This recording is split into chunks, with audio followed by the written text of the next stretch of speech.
Nagluluksa ngayon ang Philippine sports community dahil sa pagpatay kay SEA Games gold medalist Mervin Guarte. May iniimbestigahang person of interest ang pulisya. Saksi si June Veneracion.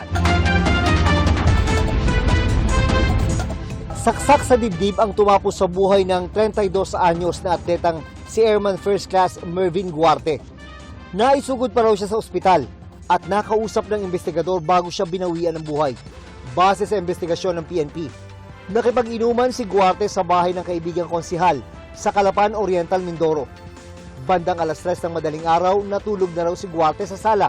Pagkalipas ng mahigit isang oras, bigla na lang daw may sumaksak sa kanya habang natutulog. Nakatayo pa po siya nakahingi pa siya ng tulong dun sa mga kasama niya sa bahay, yung pamangkin ni konsehal na babae. Hinabol pa nga yung suspect, hindi lang nila hinabol. Mabilis na tumakas ang salarin, pero naiwan daw ang dugo ang kitchen knife na sinasabing ginamit sa krimen. Yung kutsilyo po ay naputol, nalaglag po yung mismong blade niya dun sa crime scene na recover po ng ating investigador. Yung sa initial po na nakita dun sa ospital nung napunta ng investigator, isa lang yung nakita nila na sa chest. Iniimbestigahan pa kung ano ang motibo sa krimen at ang posibleng person of interest. Tinitingnan po namin ang gulo doon, yung po mga yung baka nagkaroon sila ng hindi pagkakaunawaan during the drinking session. So yung POI nga po na tinitingnan natin po, yung kainuman niya na taga-roon din po doon sa area. Ilang beses nagatid ng karangalan para sa Pilipinas si Guarte sa larangan ng obstacle course racing at athletics. Nag-uwi siya ng maraming medalya, kabilang ang 2 ginto mula sa Southeast Asian Games.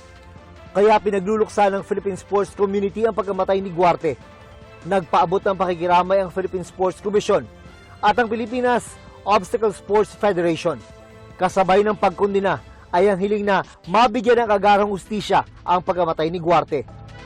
Nagpaabot din ng pakikiramay ang mga kapwa-atleta ni Guarte, gaya ng kanyang nakasama sa national team na si Pinoy pole vault Olympian EJ Obiana.